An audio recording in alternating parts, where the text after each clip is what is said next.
All right, ladies and gentlemen, welcome to the program. It's 4 o'clock or a little after. This is the Paul Harrell program. We got a great show for you. I don't know if you've heard about this, but ever since President Trump has been put back into office, J.D. Vance in particular has gone after Europe and Great Britain in particular for not being a country that is upholding the concepts of freedom of speech. They're certainly not. They're arresting people for social media posts, and now we're being told they're arresting men. They're entrapping men, sending female officers out in workout attire, and when the men catcall them, they get fined and they get arrested.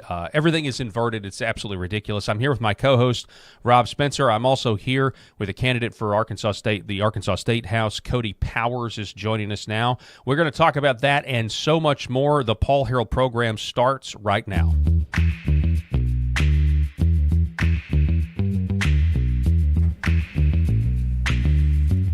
The Paul Harrell program.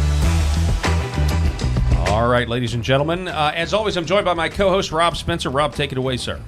You know, Paul, it's great to be in studio with you. I'm glad we have an in-studio guest talking about some Arkansas politics and getting his opinions on everything that is happening in the world today. And we're say world globally because we're going to talk about the issues with the UK and their absolute ridiculousness when they say that they have free speech. We are fortunate here in the United States that we currently do have free speech.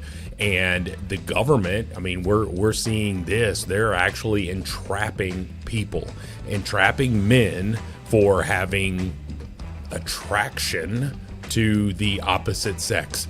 Perish the thought. I know. Oh my! These attractive ladies are jogging along here, and we're going to go through the details of that. Looking forward to talking about it. There's also some more fallout from the federalization of D.C. and what we're seeing here with what's going to happen with the homelessness.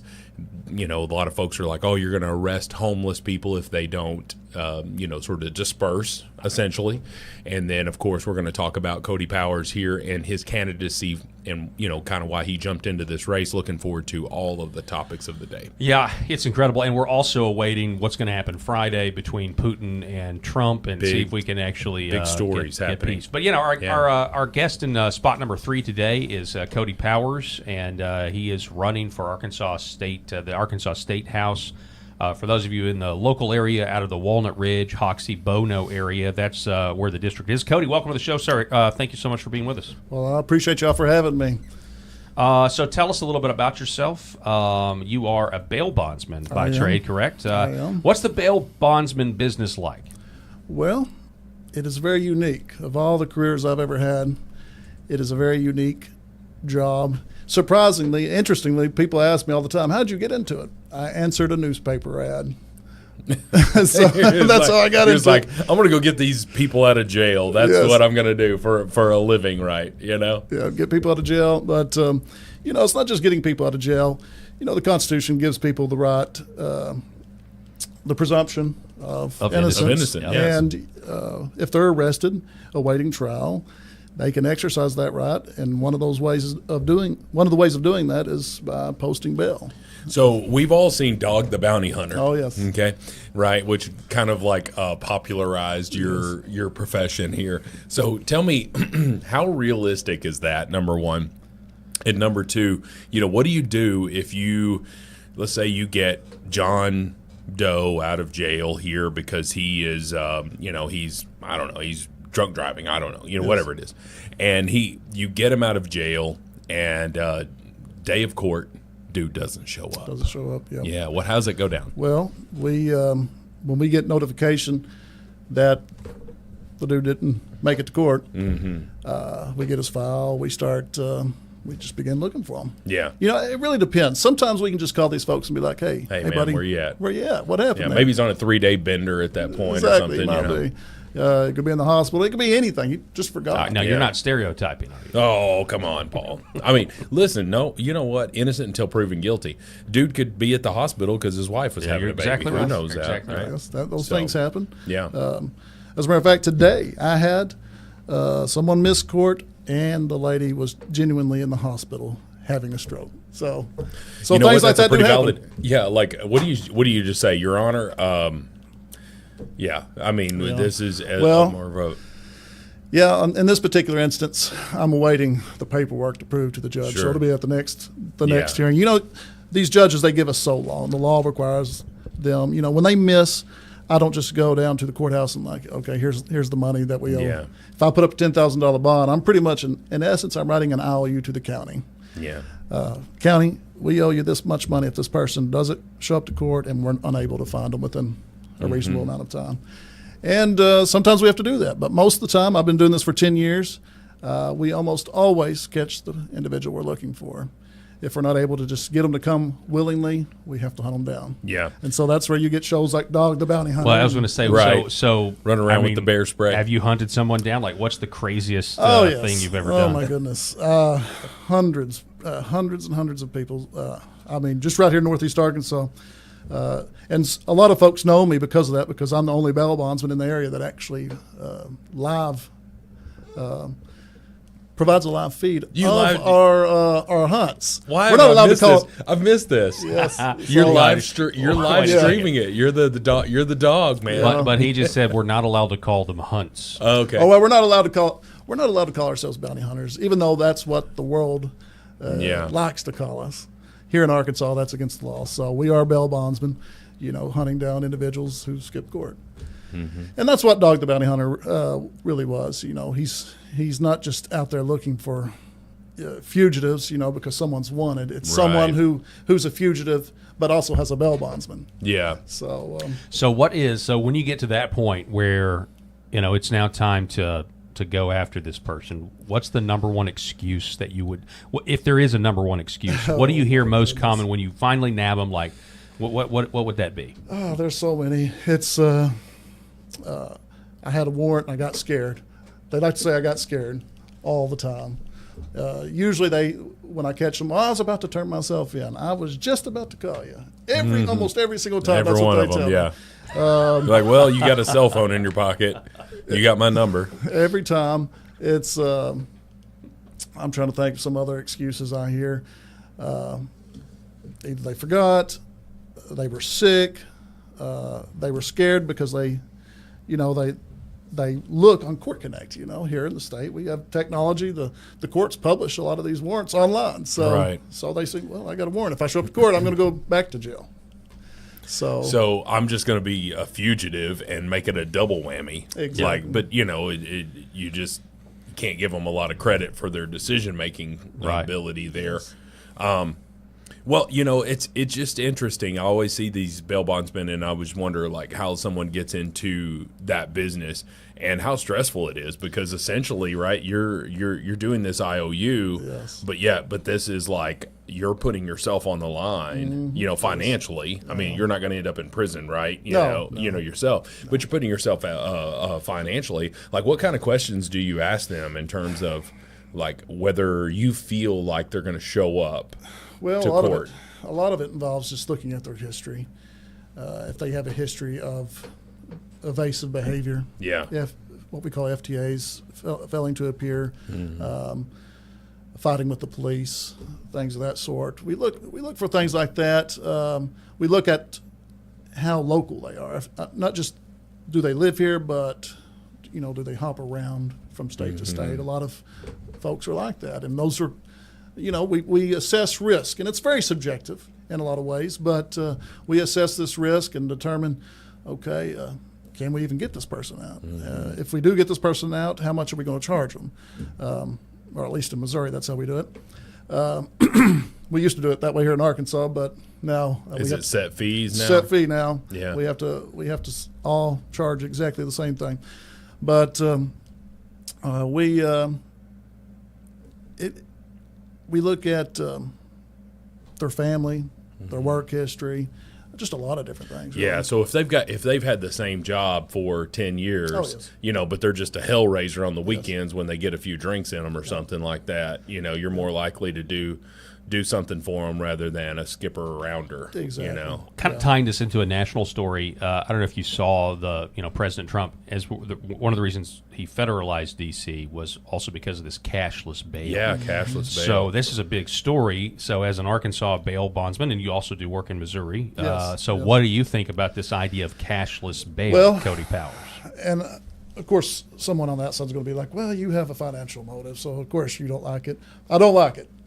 But it's more than just, I make money from doing it. But these individuals, they go to jail, and they're just caught and released. That's just bad.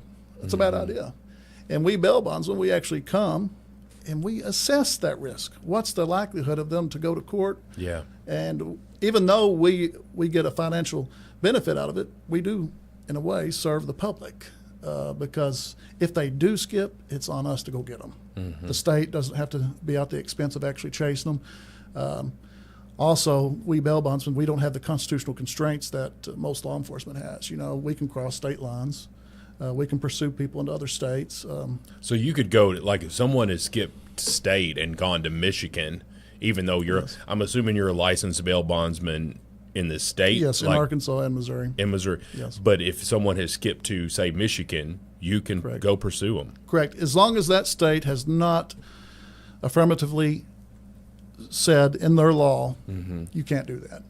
There's a few states that are that way, Illinois being one. Yeah. Yeah. I would imagine, I would imagine if you looked at the list of states, they would be blue rather than red. Yeah, just a little bit of a blue hue. A hue of blue. Blue or purple. You got Illinois, Kentucky, Nebraska. Well, Oh, really? Kentucky's Kentucky, I wouldn't even have though it's thought got that. even though it's got a Democrat governor. Yeah. It's almost considered a red state. But that's interesting, Kentucky, and it's geographically. So for listeners nationwide here, we're streaming on X America News every day. So follow us there. But geographically, Kentucky. Certainly parts of Kentucky are very close to us, so you could imagine someone would flee to Kentucky. Yeah. Are they savvy enough to know? Most are not, no. Yeah. Most are not. Fortunately. Well, we need to shut this conversation down. Yes, I'm about to say, Shut this thing down. this is not something we publicize too much. Yeah, come on, man. They're not sitting around listening to the Paul Harrell Well, program. no, but these that's dudes are- true. But I will say this: it would be, when you give somebody bail, you're also not being like, oh, and by the way, here are the states that you can flee to where I can't chase you to Exactly. Well, Kentucky. and now I say that, when I say we can't chase them, I mean we can't actually snatch them up. We can't put our hands on them and grab them up. But I can follow them, figure out where they're at, Sure. and tell the local Yeah, law yeah, yeah, enforcement, yeah, yeah. hey, here they are. Yeah. Yeah. Hey, I'm a bail bondsman. It would be really great if you would show up to 123 Main Street right now. Exactly. So, well, let's talk about some politics here. Well, because you're absolutely. You are running for District 30, District 30, correct? yes, And sir. this is not the first time you've run for this, but it's an open seat. So, Yes. State Representative Republican named Fran Kavanaugh, she is not going to seek another term, so this is an open seat, and you declared your candidacy, but you challenged her before unsuccessfully, and I now did. you're throwing your hat back in the ring. I did. I challenged her the last two election cycles. It is hard running. it's tough with an incumbent. Yes, yeah. it is tough. And I went into it knowing that. Yeah. I went into it, but I thought to myself, I got into it to win, but at the same time, I wanted to bring certain issues. I think candidates ought to be An open book. They ought to have some competition. At the very least, I could bring some ideas to the forefront. Use the platform just as a candidate to bring some issues that I care about and I think others care about to the forefront. But now the seat is open and we are running hard. How many candidates? Forgive me. Yes. How many people have declared for that open seat? Two so So far. just Me two and of you, one other, okay. yes. Mhm. Yeah, and the election will be essentially it's about the primary, right? It Because is. I mean we're a conservative area, you know. General election for these races, they don't matter. It's more of just And by the way, ceremonial. I say that really happy about that because I mean I remember when I first started out in 2009, the Democrat primary was the what election. was the election then. Yes. So things Yeah, things have flipped, and I think that's for the better, honestly. Yes. Well, we see that kind of stuff there, but so you're talking about is it your opponent? Is this person someone who has run for political office before? Yes, that you were. it's Mr. Longmire. He's a citizen here in Craighead County. He's actually a justice of the peace here in Craighead County. So Nice fellow. I don't know him that well, but I'm not running because I don't like Mr. Long. I'm running because I think I got good ideas. Yeah, this is part of it. Yeah. And full disclosure, if Josh wants to come on the program, he's more than welcome to as well. But so let's talk about how do you see state politics right now? What's and why did you want to run? You were talking about issues earlier. Is there any you got a pet peeve out there? Well, there's several. Well, that's good. I am a Republican candidate. Obviously, the Republican Party has a majority. We hold every executive office and most legislative offices on the state level. But even then, it's within the last year or two, I've been somewhat disappointed on some things. I was very upset when the governor had called a special session to amend the FOIA. When I got looking at the actual details of the proposed legislation, it was horrible in my opinion. She kept talking about, I need to exempt certain things for my security, my family security. Yeah, the Freedom of Information Act there. And I believe it was all, a lot of it had to do with, allegedly a podium. It started with a podium here. And this, I don't know, it's really How long ago was that? Because I remember we weren't doing what we're doing now when that was happening, but I wasn't paying as close of attention as I should have. But I do know, just from memory, that really the first year Arkansas's Freedom of Information Act was kind of known to be one of the best in the country in terms of giving citizens access to information about their government. I believe our Freedom of Information Act kind of set the bar for other states. Yeah. And we've had it, I believe, since the 60s, 70s, whenever Winthrop Rockefeller, I believe, was lieutenant governor. And it had to do with like her flight logs. There was a lot of concern about that. Yeah, the timing was conspicuous, and as I think someone who was following the issue, it almost looked like, everyone was fixated on the podium itself, and to me it looked, I kind of took a step back. It looked more of like a money funneling scheme, like if I'm in charge of. I have this money, government money set aside, taxpayer money, and I tell my buddy, hey, I need to buy this, but I want you, buddy, to raise the price on it. We'll pay it, and then me and you are going to go party in Paris. Right. So that's what it looked like. Yeah, that kind of kickback stuff happens really in politics, probably, I would say globally. I think that what a lot of individuals, maybe not – you need to realize if you're viewing this program from outside of the state of Arkansas. So the Huckabee name is just a huge name here in the state of Arkansas, with Mike Huckabee, a former governor, and then Sarah Huckabee Sanders being, this press secretary and just did this phenomenal job for Donald Trump. So to say that they're connected is an understatement, and so therefore when, you have all of these flight logs that are somewhat being sheltered and all of that stuff, and you're just like, okay, well maybe it is. Maybe it is that there's a safety issue associated with that. Or there's something else there. And it doesn't it could be perceived as not a good look. So what actually was the outcome of that? It didn't pass, right? Did they amend some of the FOIA but not some of the others? Some of it because it wasn't just the security part that was in that bill. That was the thing she was harping on, but the deliberative process exemption, the government attorney exemption, which, of course, too, I'm certain the viewer out there, they're like, oh, what is that? But they are very important.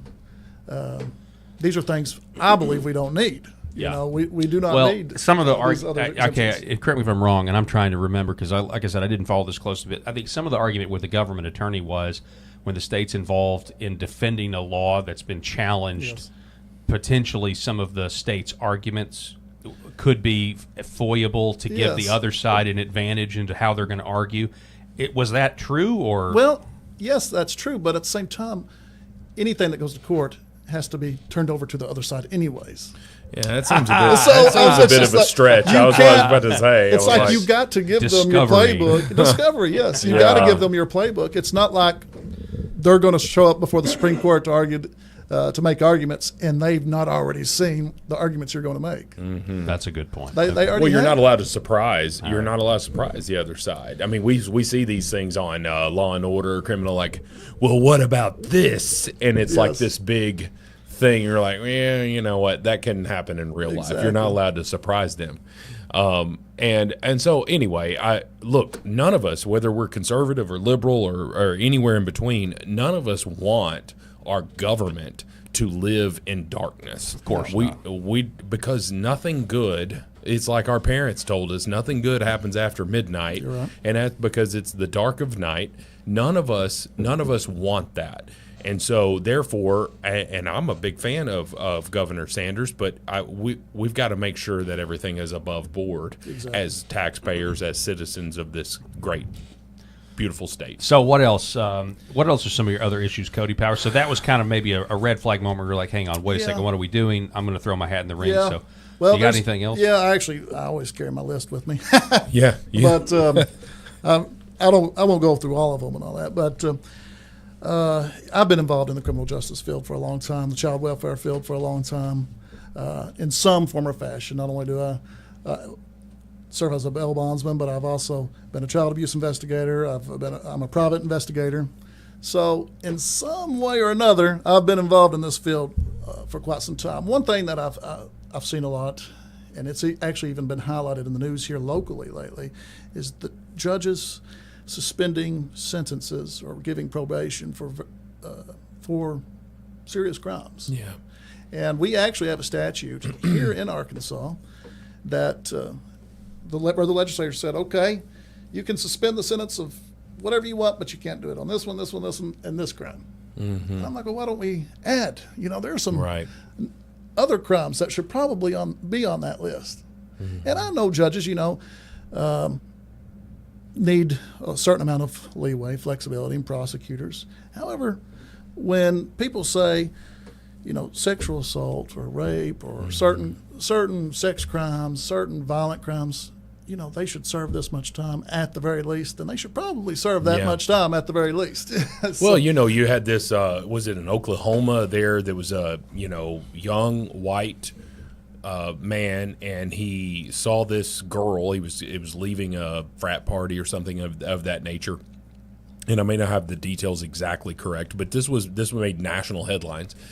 He saw this girl, and she was over there by the dumpster just puking her guts up. She had tore one on that night, and she basically falls out on the ground, passes out, and he goes over there, takes her clothes off, and sexually assaults her while she's passed out.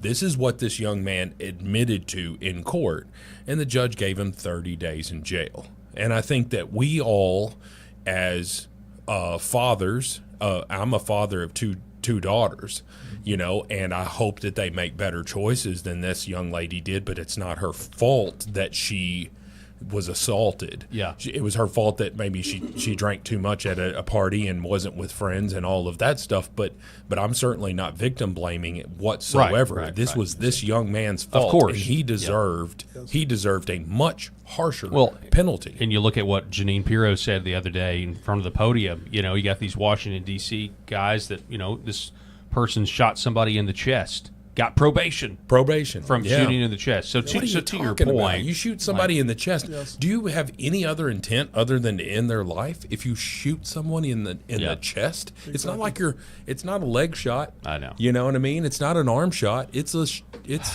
center mass here. Yeah. So to your point, yeah. Okay. So you're trying to think about. I guess putting more mandatory sentencing for certain crimes. Yeah, I don't like to use the word necessarily mandatory sentencing. Maybe that is the appropriate way to describe it. But I used to have a teacher that say, keep the main thing the main thing. Mm-hmm. Well, we got to keep the serious things in the serious category. Right. So, and I've been seeing drug offenders get much more time than actual violent or sex offenders. Yeah. And it's just kind of it's disappointing.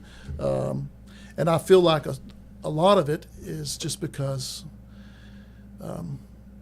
it's the easy way out. Yeah. It's the easy way out. Well, Prosecutor. they're just clearing the books. Yes, They're clearing the books. Yes. Yeah, I've got this. My best friend in the whole world is a deputy prosecutor. I won't say where anything about him other than to say that I think he is about as fair as he can be. And, you know, he's in a county there where they had strained relationships with police chiefs, and he takes over this county, and all of a sudden, you know, he's got this docket of, you know, 500 cases, you know, for example, and, you know, you got these drug offenses, and he's just like, you know, what's it called? Nal-pros. Yep. You know, all this stuff or whatever. But if it's a sexual offense, that does he will not stand for that stuff, you know. And I give him so much credit. He is just the most principled, you know, person that I know. Excuse me, but those drug offenses where someone has had maybe it's a prosecutor who's had some sort of negative experience with drugs.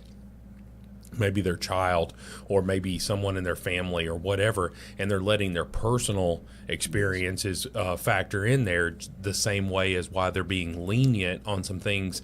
Like, look, if you sexually assault a woman and legitimately sexually assault a woman as a man, that is way worse than someone who smokes a joint. Yes. You know what I mean? And or snorts some crystal meth or something like that. Like, one is drug rehab, the other one is you need to go to prison because you are a danger to the community. Exactly. You know, kind of thing. So I'm totally with you on that. Yes. I don't know what the answer is. You know, do you have? Well, what do you think? You know, I've been an advocate a long time for the faith-based organizations right here. You know, they're non-governmental organizations. They're privately ran. They're not government funded. And I'm not saying that's the answer for everyone, but I've seen a lot of good results in them. Yeah. And I would like to see more diversion to perhaps maybe we should allow people to serve out their sentences in organizations like that. Number one, it would save the tax. That'd be one less person in prison. Yeah. You know, in 2022, I believe it was, I looked at the numbers, and we were spending approximately $22,000 a year to incarcerate an inmate in the Department of Correction. Yeah, And times however many inmates that is, Yes. and you're talking hundreds, maybe hundreds of thousands, maybe even millions and millions of dollars. Exactly. Yeah. And the results are often better than just sending someone to prison. Well, look at the track record of John 3:16 Ministries. You know, those individuals are thriving in their lives because of this program, and it's just a phenomenal program. So I got to ask you, because you're talking about the criminal justice side. Obviously, that's your kind of your wheelhouse, your industry there. You got to have an opinion. Do you have an opinion about this Franklin County over in the western part of the state? This prison seems to be kind of controversial. What are your thoughts on it? Yeah, someone was just asking me about this the other day. My thoughts are, I mean, I understand if we have laws that say this is against the law and we're going to incarcerate them, we need to have the room. However, from what I've gathered, this location, the state government, certain individuals in the state government seem to be really pushing for this one location. Number one, I don't think a mega prison is probably the best answer. They're just chaotic. They're dangerous.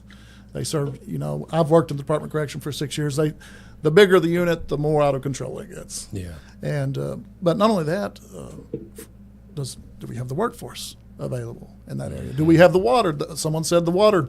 It's a very rural area. I've talked to people as well, and they say that one of the biggest problems is the workforce and paying people. If you got to staff it, and there's got to be, we need security guards, or we need prison guards making a decent salary. Yes. And that's not really happening right now. No. Now, am I wrong about that? That's just what I've been told. Well, I know I worked there in 2008, and I remember starting out at $12.01 an hour. So, which honestly wasn't as bad back in 2008. Yeah, you so know, 2008. And then my father worked there recently, but I think they've raised the start out page over $20 an hour. So, perhaps for pretty much an entry level job, that's not too bad. Well, that's not bad. Yeah, and if you're watching nationwide. But when people think about prison guards. Yeah. I don't think of that as an interest. Like, this shouldn't be your first job. Correct. That's not what I mean. That's at least not what I think of when I think of. Maybe Yeah, I'm being naive there. But well, what I think what you're thinking should be versus what actually is, right? Maybe two different things there. Just for the simple fact that if I own a prison or if I'm running this institution, I gotta have manpower, right? You know, and so here are my options. It's either this person or no one. A lot of times, I get it. And that's just what the case is. Yeah, I mean, right now I think if you've got a high school diploma and your record's clean, Yeah, they'll take you. yeah. Okay, all right. Bonus points if you're over 6 foot tall and you look intimidating. Yeah, so that's exactly right. There you go. Like, how many women do they hire? A lot of women? Are there more? Are there more men than women? Well, I was always told, that there's obviously more male employees, but there's a good amount of female employees. Interesting.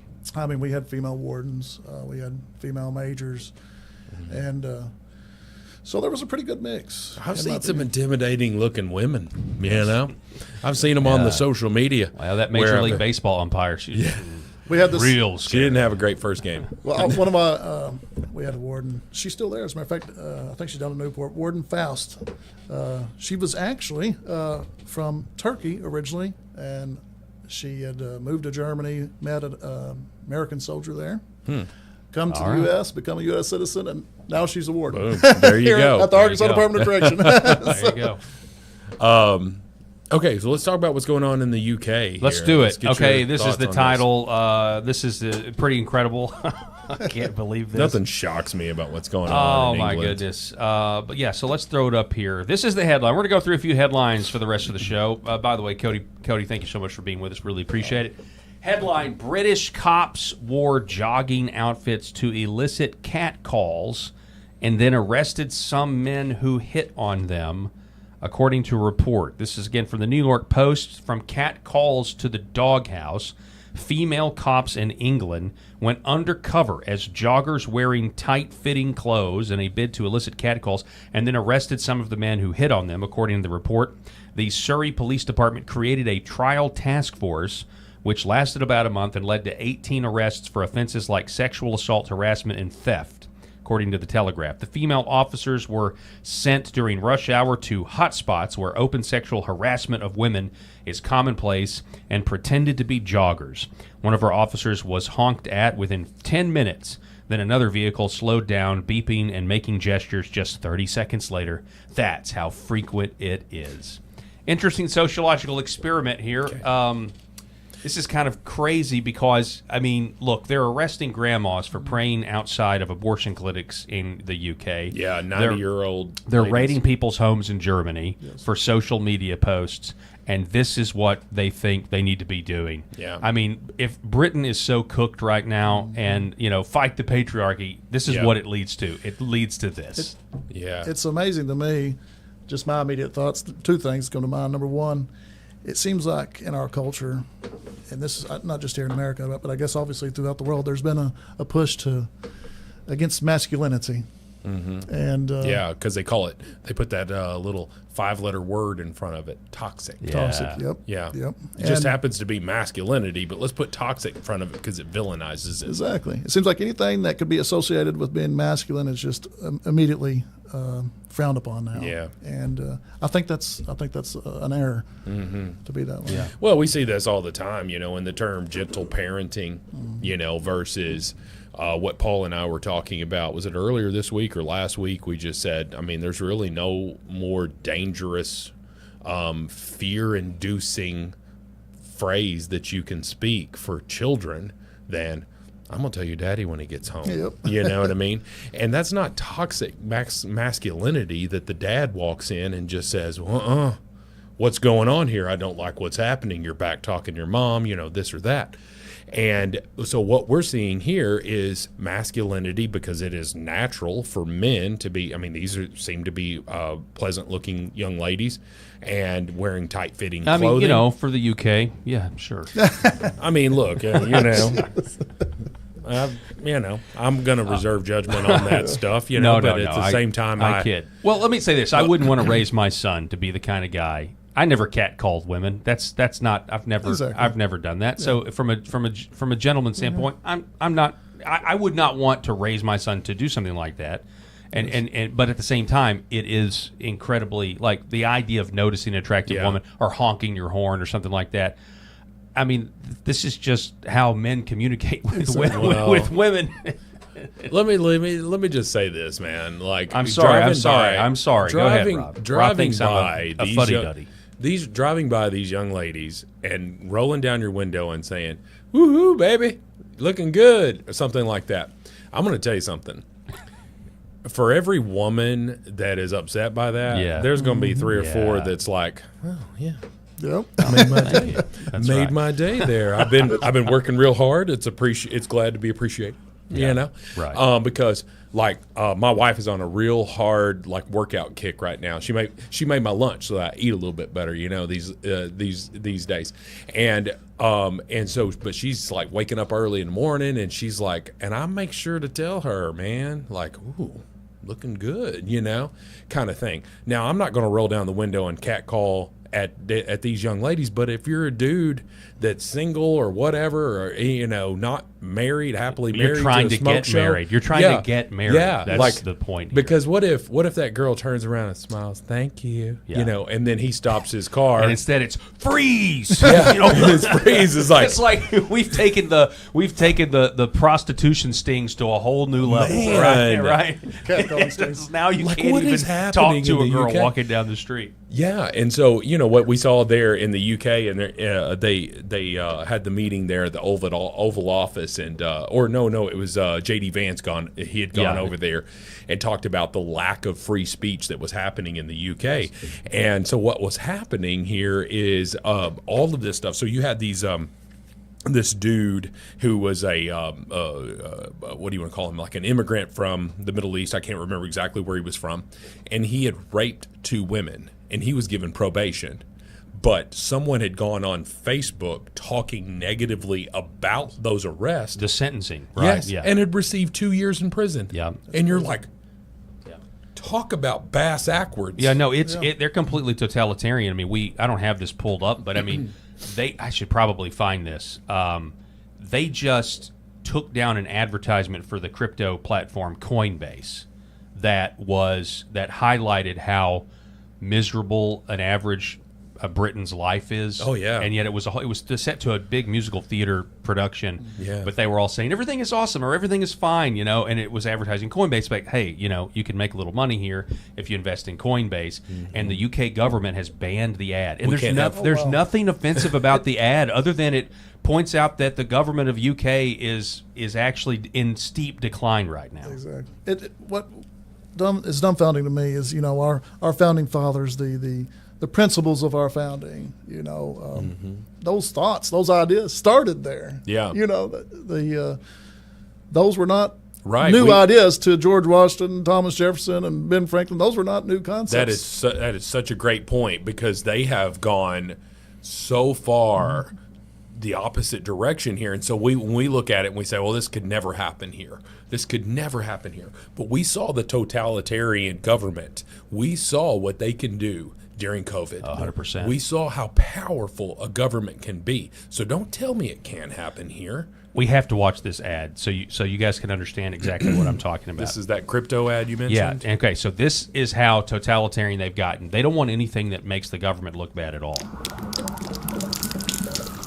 We ain't got no troubles, no reason to complain. 'Cause here in great old Britain, we just love it when it rains. Morning. We're cozy here at home, even though it's not our own. But wait a few more years and who can say?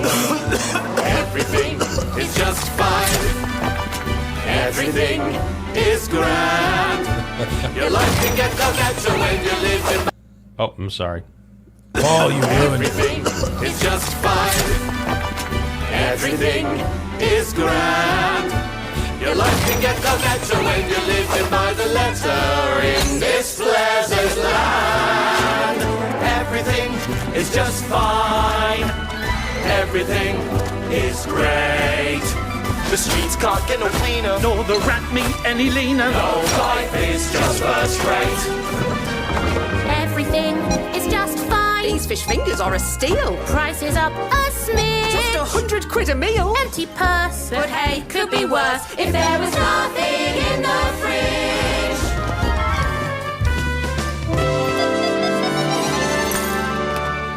Strategic realignment means I get to work for myself. Yeah! Paying off my law degree with tips from each delivery. Excuse me, sir, I have your tandoori. Everything is just fine. Everything is grand. Your life can get no better when you're living by the letter in this pleasant land. Everything is just fine. Everything is great. We're soldiering on. We're doing our best. We're off to Dubai. It's time to jump ship. We're tightening our belts with a stiff upper lip. 'Cause everything's just fine.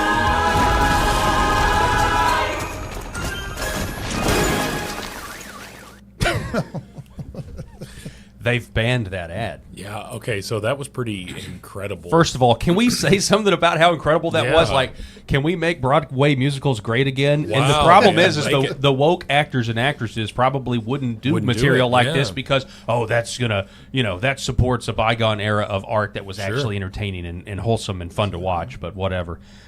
So that advertisement mocking Britain has been banned. But where did it come out directly against the UK leadership? Like it didn't. It wasn't overt. I mean, of course, the citizens knew what it was talking about. They're probably feeling it. Yep. you And, know? and there's just too many white people also. Yeah. No, seriously, that's you're right. 100%. That's also what it is, and it's also kind of a throwback to an art form that used to be a symbol of the West. What an impactful advertisement. Or Yeah. what do they call it? Advertisement. Yeah. Advertisement. Yes. Yes. But no, I mean, I'm like, if you have a government, like, can you imagine? Because what do we have we have political ads that run every 2 and 4 years that we're so sick of it. We're just like, oh my gosh. Yep. Oh my gosh. But what is it?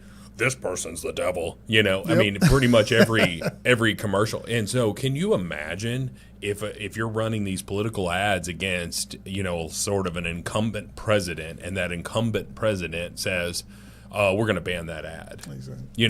That just can't happen in the United States. It can if when the social media companies get involved. I mean, we saw it happen basically during COVID, a version of that. But, a version of it. Honestly, it all changed when Elon Musk bought Twitter. But yeah, it did.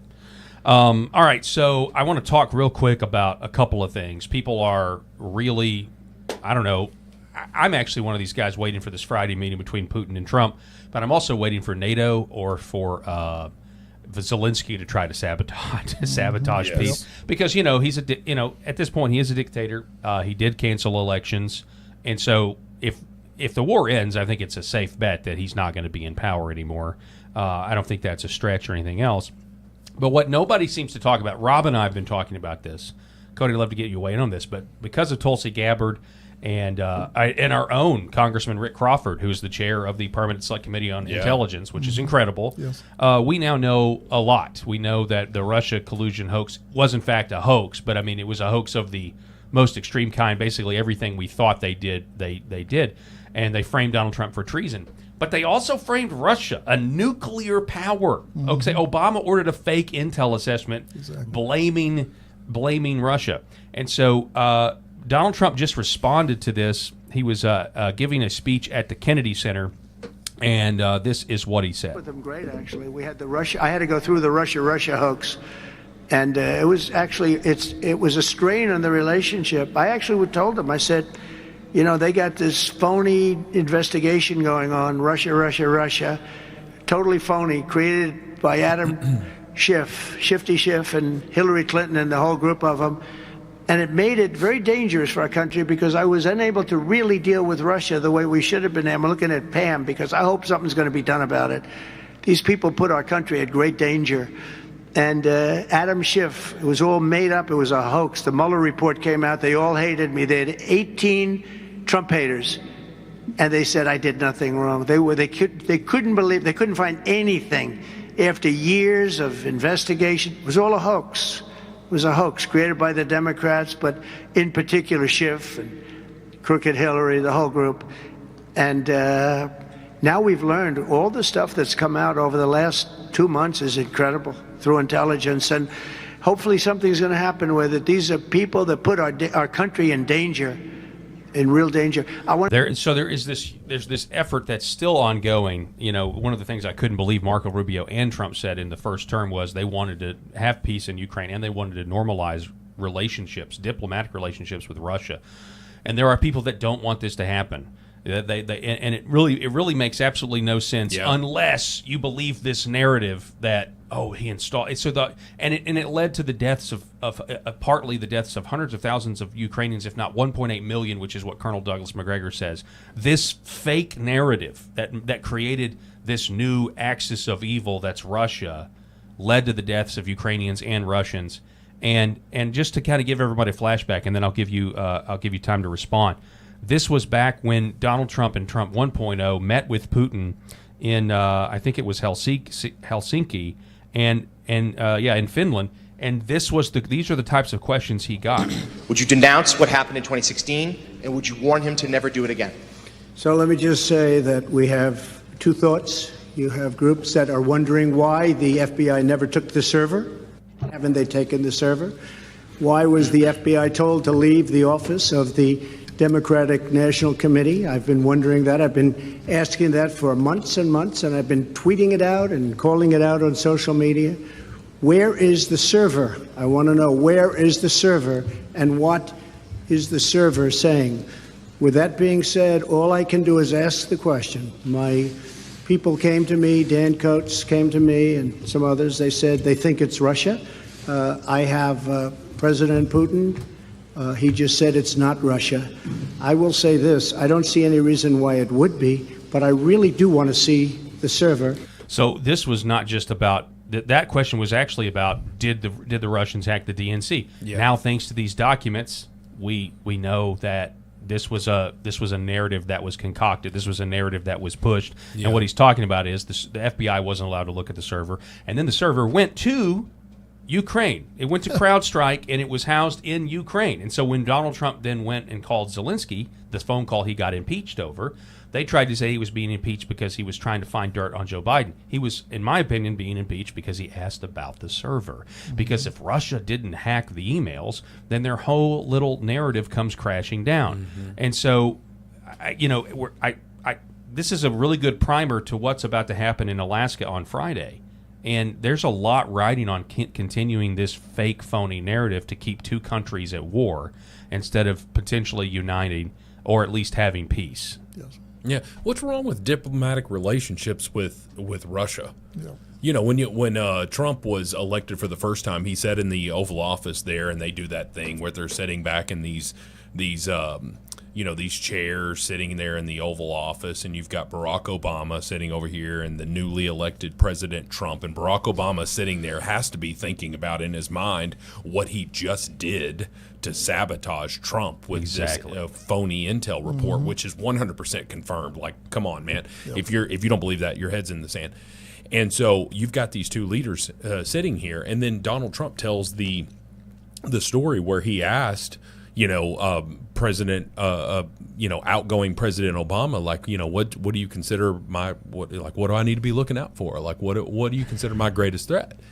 And he says, it's North Korea. And he's like, okay, yeah, why do you say that? Well, da-da-da-da-da. And he's like, have you called him? Trump asked him, have you called him? And he's like, well, no, he's a dictator. And everyone just talks about he wants to buddy up to these dictators, or he wants to have a relationship with them so that there's a mutual respect. Like Kim Jong-un is not trying to bomb and take over the world. He's not. He's not in that position. Neither is Vladimir Putin. Everybody's like, oh, if he takes Ukraine, he's going to take, they start naming like his path. And I'm like, okay, great job there, Mr. Military Expert, someone, Lindsey Graham, who's never served in the military. Like, you've got... And has no children, so he really doesn't know what it's like sending children off to war. He's a total neocon, and that's why, anyway, that's a whole side story. But you want to talk about what Donald Trump can do? We're about to see what he can do on Friday, and he's proven it time and time again with these diplomatic relationships. We had the demilitarized zone here where he had this landmark, historic meeting with Kim Jong-un, and he crosses over, shakes his hand. I mean, that was a powerful moment for the world, and I'm really hoping that there's some sort of replication of that on Friday. What do you think? What do you think, Mr. Powers? Well, there's always been this conflict between competing ideas. The U.S. role in the world. Are we going to police the world? And I think the president. I agree with the president. With his idea, we can't be the police to the whole world, but he is a head of state, and he has to get along as best possible with other heads of state, even if they're tyrants, even if they're evil individuals. We cannot possibly police the whole entire world.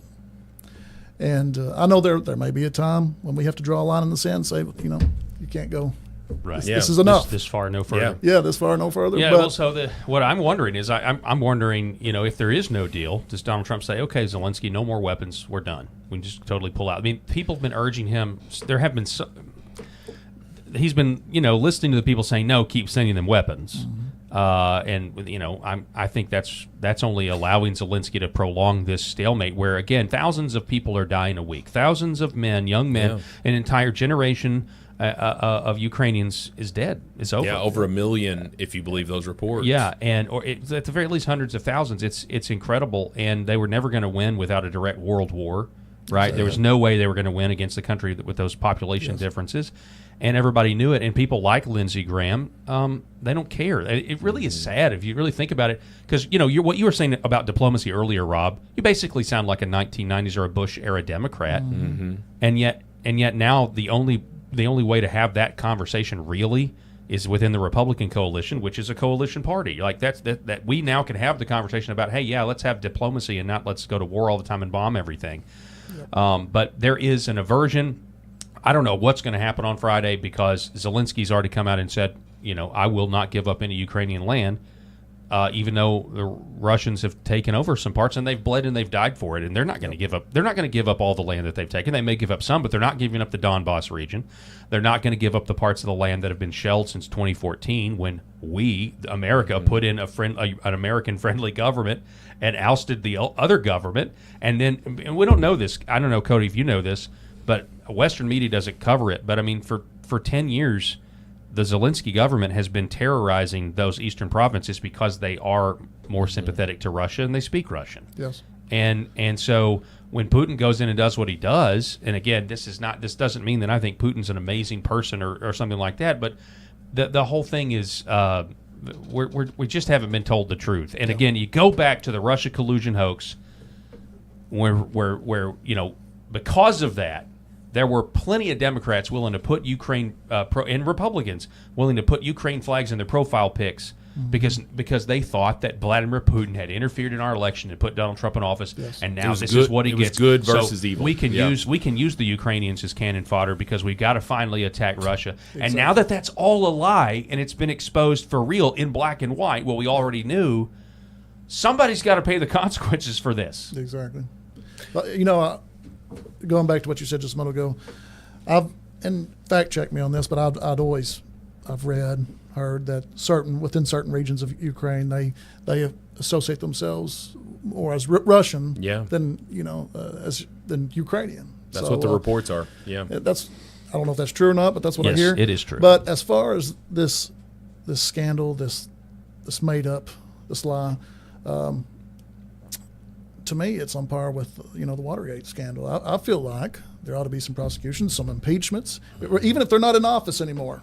Yeah. Even if they're not, you can impeach someone even after they're out of office. Make sure they never hold a public trust office ever again. And, well, if you believe reports there that Brennan has fled the country, because he sees the writing on the wall. I actually don't think that was real because I think I saw him on TV yesterday. But to your point, yes. Depending on where he was, you never know because we've got Zoom. But at the same time, there's no way in the world he's sleeping comfortably at night because his party is not in power. And I'm going to say his party because he's supposed to be nonpartisan, but does anybody believe that John Brennan is not a liberal shill? Like, of course he is, 100%. And so what we're going to see on Friday, I believe, is the makings of the end of this war. I don't believe they're going to step out of that meeting and Putin's going to be like, all right, I'm withdrawing my forces. I don't believe that that's going to happen, but I believe that we're going to see the makings of the start of the end of this war because there's no – it's like, Zelensky is sitting there and he's saying, we're not going to do this. We're not going to do this. It's like from the Lord of the Rings, you have no power here. That's kind of like you're standing in front of a tank. Yeah. And everybody's wondering, Putin has shown that he's weak. No, Putin has shown that he has restraint because he has a powerful army. So don't mistake the fact that Putin hasn't just gone in and obliterated Ukraine and took what he wants. They've got the manufacturing capability. They've got the hypersonic missiles. They've got so many things. And if you remember, anytime he wants. A month after he invaded, Fox News was running reports about how the Russian tanks are breaking down and it's just an embarrassment. He should have taken. It's like, no, that wasn't the Brian Kilmeade. That wasn't the case, man. I like Brian Kilmeade in some respects, but my gosh, he wants to just try to talk about how evil Putin is and how we've got to keep defending Ukraine. And I'm like, what end? Heads of state have people killed. That's part of the job. It just is. I mean, Putin cares what do you want to be when you grow up, little boy? I want to be president. Well, what that really all entails is any head of state. That's just what happens, and exactly. It's always the way the world has worked, and it's always going to be the way the world works until Christ comes back, and then even that. We got 7 years. I'm saying you're either a sheep or you're a goat at the end. So the king divides them up. So it's pretty incredible where we're here that we're here right now. And I don't really know exactly what's going to happen on Friday, but I do know this.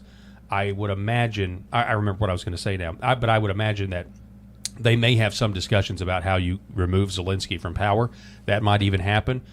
Because there's reports that they're not sharing the details of this meeting with the Five Eyes. The United States is not sharing this with Australia, UK, New Zealand, and other because they don't trust them. And to that point, I'll say this, and then we can get your comment. But if I'm Vladimir Putin and I've been framed for installing President Trump, when now the documents show that they had dirt on Hillary Clinton they didn't use and were saving because they thought Hillary would win. I do not trust that Donald Trump has full control over his intel agencies. And I'm wondering if this meeting came about because of the last 4 weeks where all of this stuff has now been declassified. And it's an effort to try to end the war by also saying, hey, look, I'm exposing these guys that were lying for 10 years about what you did in 2016 and the emails. I can't put myself in the head of Vladimir Putin, but I think that he cares right now. I think he cares about the Ukrainian land that he has been the apple of his eye, that he's been trying to get since the beginning of this. And I think that I don't know that he anticipated it going on as long as it has gone on, but I believe that he's going to this is what I truly believe. I believe he's going to get what he was after in the first place. Yeah. And that Trump is going to give that to him through Zelensky, but I believe that there's going to be some sort of off-ramp so that everybody can save face. Yeah. The only problem is going to be Zelensky, and here's why. As soon as that conflict is over, he is no longer president. Yeah. Right? Because he has delayed elections to allow himself to stay in power. What has that afforded him? Riches. How much money has come into that country? Yeah. I mean, there was It's been rumors that laundered. he bought what is it? He bought his mother a $20 million mansion. Or I think something he's of that got. I nature. think he's got a mansion somewhere in South Beach, Florida. Right. He was a no name, Actor. struggling actor here. You know, the first sitcom he was in, the plot was that he was a school teacher, and there's through some weird circumstances in this sitcom he becomes the president of the country. That's funny. Shocking. Yeah. Yeah. And I know we're out of time here, but I just think that what's going to happen on Friday is going to set the tone for the next 6 months of Trump's presidency. We're going to see how powerful this negotiator Trump is when he has tried to end this war and he has been unsuccessful so far. I think you're right. All right, so we're out of time, but here is a headline from the NEA report from Northeast Arkansas News. Coty Powers announces candidacy for state representative in District 30. Coty Powers is here in studio. Look at that. There Look it at that is. picture. There it You is look right like there. a man on a mission there. So Coty, That's in the Greene County courtroom. there you go. Okay. So tell us, Coty, thank you first of all for being with us. And Well, thank you for having me. if people want to find out more about your candidacy or they want to support you, how do they do it? Well, they can always reach out to. We have a Facebook page, Coty Powers for the Arkansas House of Representatives. I do not have a web page yet, but we're working on it. So, All right. Okay. We'll find you on Facebook. I mean, everybody's on Facebook anyway. It's Coty, Coty, Yes. Powers, as in Austin Powers, Yes. international man of mystery. That's right. By the way, in the Diddy trials, we found out that, speaking of the whole Zelensky thing, Yeah. being a school teacher, becoming president, Austin Powers, in the Diddy trials, it came out that Mike Myers was affiliated with the CIA. Oh my wow. gosh! So it's like right in your face. We're gonna do a Literally. whole show on I that didn't know one day. that. Well, I mean, all these journalists, all these actors, how many of them are actually CIA? yeah. We're finding That's all true. that out in real time right now, and with these new disclosures that have come out. crazy. That is true. Yeah, folks, that's all the time that we have for this edition. I want to remind everybody to like, share, subscribe this video on whatever platform that you're watching on. We really do appreciate it. Follow us at Paul Talk Show over on X. Go to paultalkshow.substack.com if you want to become a paid supporter of what we're doing here. And I'll send you a copy of my game, Left Wing Wilt and the Red Pill, the game that laughs at the left's expense. It's a card game. Don't forget, follow Rob Spencer 43 as well as at Real Paul Harrell. That's all the time that we have. I'll be back here tomorrow at noon delivering you the news on X American News for the Millstone Report. God bless everybody out there watching.